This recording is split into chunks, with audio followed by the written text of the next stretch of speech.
Nigeria has banned large gatherings, restricting the crowd at weddings, seminars, conferences and other programs to a maximum of 50. Secretary to the Government of the Federation and the Chairman of the Presidential Task Force on COVID-19, Boss Mustafa, announced this at the daily briefing of the Presidential Task Force yesterday. The task force directed civil servants below grade levels 12 to work from home. Mr. Mustafa added that President Muhammadu Buhari approved all the actions of the PTF. In his own words, and I quote, over the past 4 briefings, the PTF have been raising the alert flag on the rising number of infections in the country and the possibility of a second wave arriving on our shores. Recent epidemiology records confirm to the PTF that Nigeria is now facing a rise in confirmed COVID-19 cases nationwide, which is similar to the second wave of infections occurring in other countries across the world. Particularly Lagos, Kaduna, and the FCT have emerged the new epicenters during the period, with over 70% of all confirmed cases. End of quotes. Now we have Dr. Sani Aliyu, the National Coordinator of the Nigeria's Presidential Task Force on COVID-19, joining us. He's joining us from the Federal Capital Territory, Abuja, and we'll be discussing the cases of the second wave of COVID-19 in the country. Good to have you, sir, today. And the obvious question that needs to be asked is there any reason we're experiencing a sharp number at this moment in time, or what is accounting for this sharp number we're seeing in the past couple of days? Thank you. So there's no doubt that we are in the second wave, and as we've seen in other parts of the world, what is really happening is that people have completely put aside all precautionary measures. We have seen within the country a large number of events, gatherings where people are not using face masks at all. They are not observing any physical distancing, no hand sanitizers. It's almost like they're saying, here we are, COVID, come and get us.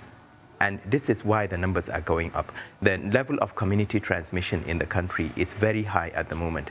Personally, I have had numerous phone calls over the last 1 week. I know many people that have caught COVID, whereas compared to October and early November, there was a period when we had very few patients, even in the treatment centers.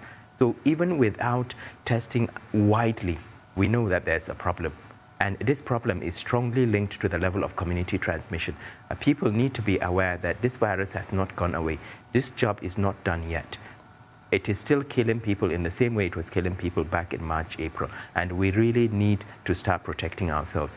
From the side of government, the chairman mentioned yesterday a number of measures that we are pushing the state governments to do. In fact, we're not even asking them. We are telling them this is what you need to do to protect the health of your citizens. We have to stop these massive gatherings, these super spreader events. We want the event centers throughout the country to close. We would like the restaurants to close, all centers that lead to congregations, large gatherings of people. We want the state governments to start enforcing the rules when it comes to non-pharmaceutical interventions, and we will do the same here in Abuja. What we need is a joint effort, because we know what works. We've been able to demonstrate it before, and we should be able to demonstrate it again, provided that the public are here to support us. This is something that we need to do in order to avoid going into a lockdown, because it's really a binary decision. These are the raft of measures we need to do.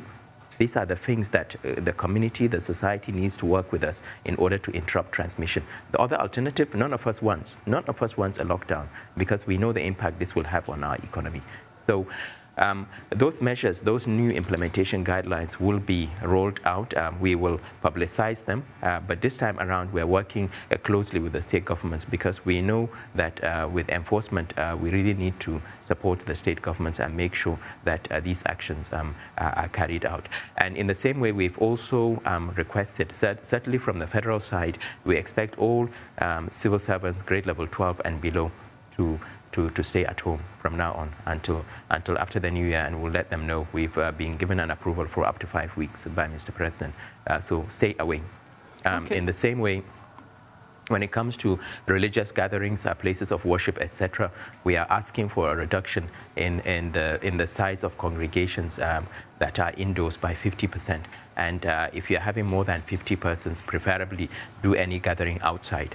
and enforce face mask wearing. None of us is immune to this. Okay, thank you. And while we're talking about vaccines, etc., we cannot wait until vaccines are available before we start implementing measures to protect ourselves. Okay, so thank you for that. It's helpful to know that enforcement is being stepped up. But what would you say to people who say, up until now, we've pretty much paid lip service to some of these measures, because even in the first wave, so to speak, we saw people going around without face masks or wearing face masks inappropriately. So what are you doing to engage the grassroots by way of the community and enlightenment? So I will argue with you that at the beginning, actually March, April, I remember I went to Kano in April when they had the massive issues with deaths. Around the time I had a personal loss as well. I remember virtually everybody I met in Kano was wearing a face mask at the time. But here in Abuja, if you walk into a mosque or even a shopping center, very few of you will be wearing a mask. The last time I went to Kano, I was actually a spectacle because people kept on pointing at you and saying, he must be from Abuja. So the level of compliance has really, really fallen. And risk communication as well as community engagement is really vital. I completely agree with you. We have mobilized thousands of volunteer community mobilizers. We've done a lot of radio jingles, etc. But what's been happening is a human trait. We are all fatigued. We are all exhausted. This thing has been going on for over 9 months. And when you talk about behavioral change, if it's behavioral change, that's not very pleasant, because as humans, we are all social animals. We like interacting, we like hugging each other and chatting and not being restricted by any sort of face mask, etc. But this is a period that's so different. We're already seeing a lot of deaths in Abuja and other parts of the country from COVID. And people need to realize that our health system at the moment is quite fragile. The more people getting infected, the more likely we are to get overwhelmed. And if you go into a hospital and it's already full and you have malaria or you have diabetes or some other complication, you're just as likely to die from that illness, simply because the place is overcrowded, the health workers are overstretched, the services are overstretched, and people may not have the time to attend to you. So it's a risk for all of us, regardless of whether we have COVID or not, but more especially if you have COVID. So we need to really sit up. We will be pushing through these communication messages. We've also requested the state governments to do the same. The difference with the state governments this time around is we've given them resources. Virtually every state government has been given at least ₦1 billion in order to implement programs, COVID-related programs. And these programs are linked to the incident action plan. And now is the time for state governments to release these funds. We know you have them. Release these funds for the purpose that they are meant for, and let us collectively work together, bring down this pandemic, let us flatten the curve once again, and then start preparing for vaccination. All right, Dr. Sani, would you permit me, because a lot of Nigerians, I've heard Nigerians say that the PTF and the government of the federal government have not led by example. We've seen super spreader events like you mentioned, whereby political rallies have been held in the first wave. We've seen attendance of burials. Even the PTF has had to come out to apologize for erring in some of these guidelines. And a lot of people are saying, if the political elite, the political class, are not leading or are not following the said guidelines, then what stops us from, why are they trying to stop us from actually living our lives? Okay, so let me say one thing. Compliance has not been 100%, it's true. But you cannot compare the level of compliance now with what happened back in April, May. You can't, across the country. And we'll give credit to the public. Yes, at the beginning, people did listen to us. At the beginning, people did work with us to enforce these measures. And you know that. But it's very different now. Now it's a completely different kettle of fish. It's almost like people have given up. And giving up at this stage, we're having survived COVID for the last 8 to 9 months, because the people catching COVID now, virtually most, if not all of them, are people that did not have COVID before. So they've protected themselves, they've been able to get away with it. It's very sad that towards the tail end, when we're starting to see light at the end of the tunnel, suddenly people have given up and are now acquiring COVID and are going into hospital. And let me tell you one thing, no matter who you are, if you go into a hospital where all the oxygen has been taken up by patients, even if you are a VIP, no matter who you are, nobody's oxygen will be switched off in order for you to have oxygen if you have COVID. So this is a risk for all of us. It's a risk for all of us. And it is certainly not a case of blaming what happened in March or April, etc., etc. No, this is a personal calamity if any of us catches COVID. Because if you are between the ages of 50 to 59, we've been able to show from our data, between the ages of 50 to 59, 23% of those that had COVID in Nigeria died. Those above the age of 60, 27, 28% died.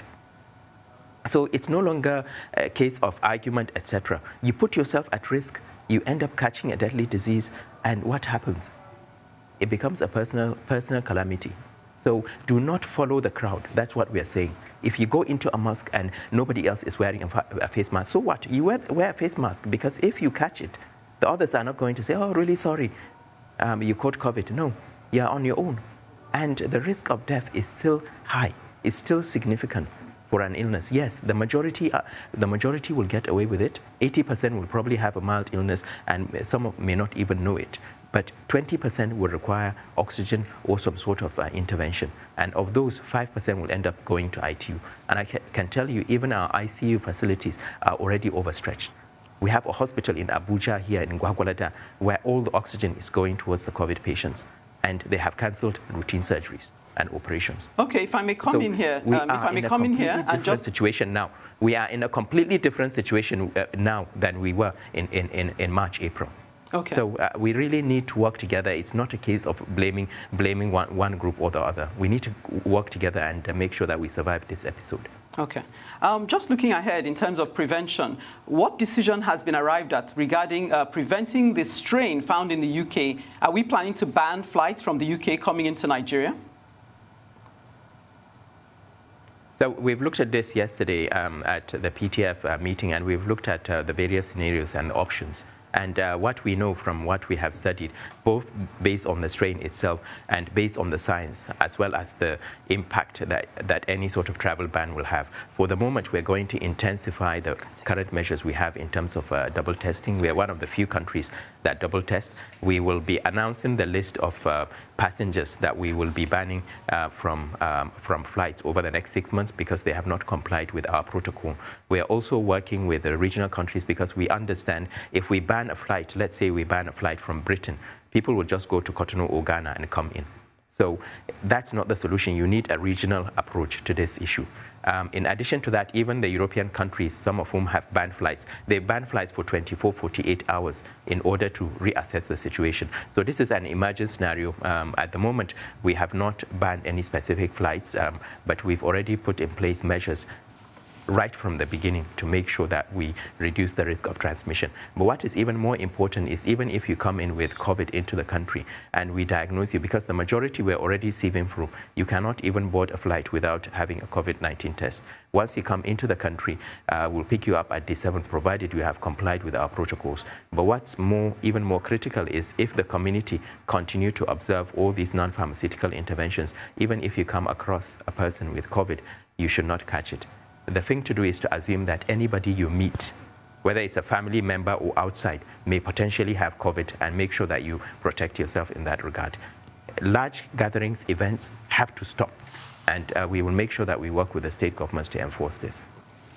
All right, Dr. Sadi, the new variant of coronavirus currently causing a lot of panic and concern in the UK. There are talks that that particular variant had been found in Nigeria because the African Center for Genomics Infectious Diseases, siege at the Redeemers University in Ede, being led by Dr. Happi, said they had actually found this particular virus much earlier. Talk to us about this. Do you know anything about this? Had it been brought to the PTF's knowledge?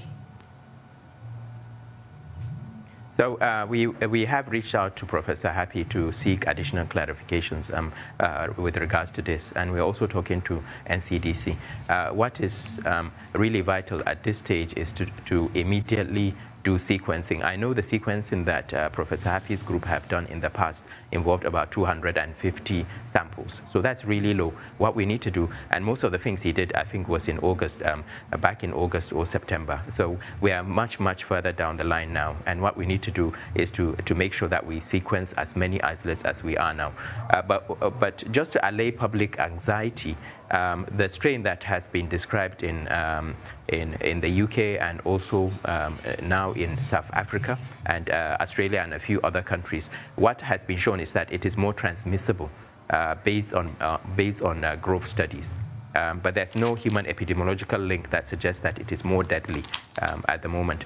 And certainly, we know with coronaviruses, they always tend to change. That's the reason why if you catch a cold from a common cold, for instance, and you get better, the next day, if you see somebody with a cold, you're just as likely to go down again with it. There are strains that continue to replicate very quickly. So it's no surprise that we have a new strain that's being described at the moment. But it's still early days yet in terms of the science, and even within the UK, there's still a lot of debate as to really how different is it from previous strains. We're not trying to say that we should ignore the problem. No, we are not. We had a very long discussion yesterday at PTF, a debate that lasted well over an hour with different aspects being looked at, and we will continue to monitor this really closely. We've already asked Professor Happi to provide us with additional clarifications because they've been working through the NCDC as well. Okay, let's take you back to issues of preparedness. You mentioned that you've already distributed 1 billion naira to the various states. What is being done to oversee what is being done with the money? And also you mentioned that in Kano, you noticed that there was compliance, whereas not so much compliance in Abuja. So are there studies being done to understand why the behavior of people in Kano differs from that of those in Abuja or even Lagos? Really, just to make things clear, what I was referring to in Kano was the difference between April in Kano and now. So in April, the level of compliance when I went to Kano, for instance, was quite high, and the same could be argued about Kaduna and Lagos and Abuja and other parts of the country. But now, virtually all states, we know that generally within the populace, the level of compliance is very low, and this is all to do with behavioral change, really, and the issue of risk communication and the risk perception as well. In general, if you have a pandemic that has a shock factor, so Ebola, for instance, Lassa, etc., where people are dying, and you can see them bleeding to death or dying on the street, etc. That shock factor makes people change their risk perception. But if you have an illness where the majority recover, especially in a country where the population are relatively young, so most people have a mild illness, I am sure there will be parts of the population where people have never met anybody who has had COVID, or certainly have not lost a loved one to COVID.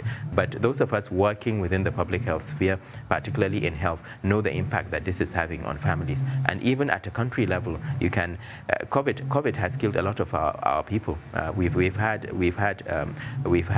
governors affected. We've had members of the National Assembly. We've had emirs. We have generals, etc. So at a national level, we know that this does have an impact across the board, whether it's at a personal level or in terms of national development. And certainly for the health security of our country, it's not something that we can just ignore and say, oh, it's a mild illness. Yes, there are other health issues and health conditions that are just as important, but for the moment, this is an emergency that needs to be dealt with fairly quickly. All right, Dr. Aliyu, my colleague mentioned preparedness.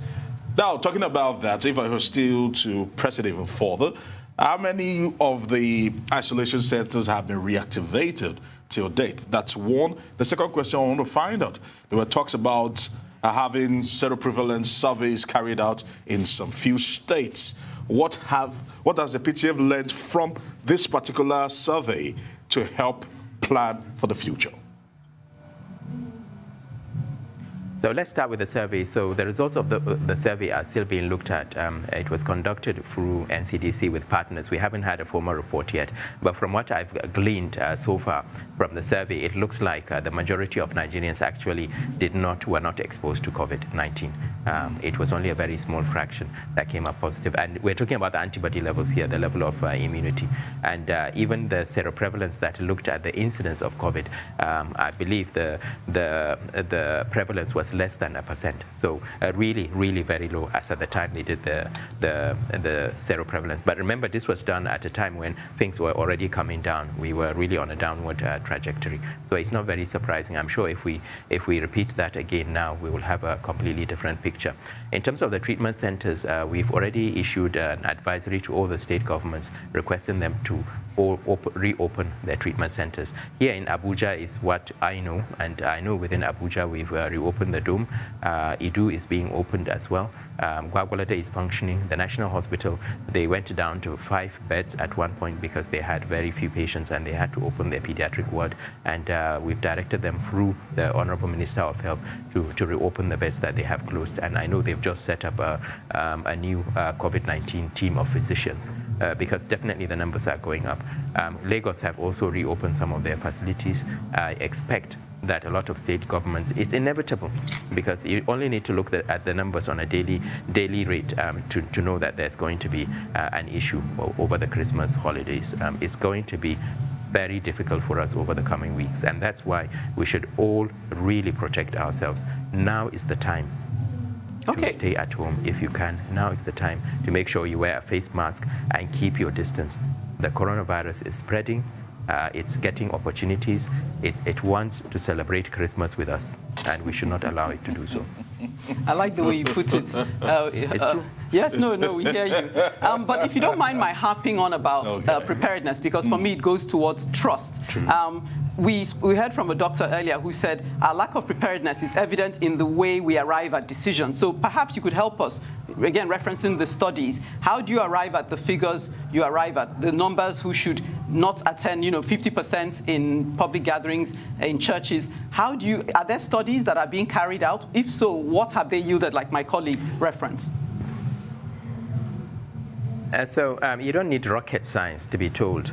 So when we talk about physical distancing, there are very good studies that show how transmission happens. So if, for instance, I have COVID and I'm standing very close to you, because it's a droplet infection, we know from the studies that have been done, very delicate, very good studies that have been done, that show that droplets will settle within a meter.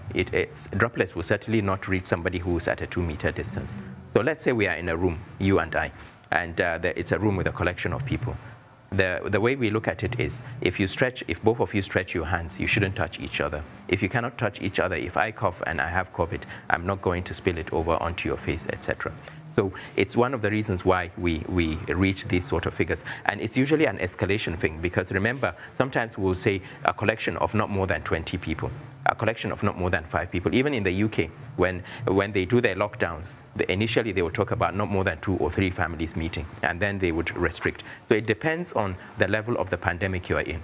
And then secondly, it also depends on the size of the room. So for instance, when it comes to large religious gatherings, places of worship, etc., if I say not more than 50 persons, if you have a really large place, it just doesn't make sense, because 50 people may be very small for a large complex, but if it's just a small room, 50 people will be too much. So what you need to do is to continue to emphasize that physical distance inside and the wearing of face masks and reducing the capacity. If it's a capacity of 1,000 people, if it can take 1,000 people, if you go down to 500, most likely if those 500 people stretch their hands, they shouldn't touch each other. So it's not rocket science. So to start saying that you need a randomized control study to show how these numbers are arrived at, come on, we're talking about an epidemic here, and we know how these viruses transmit.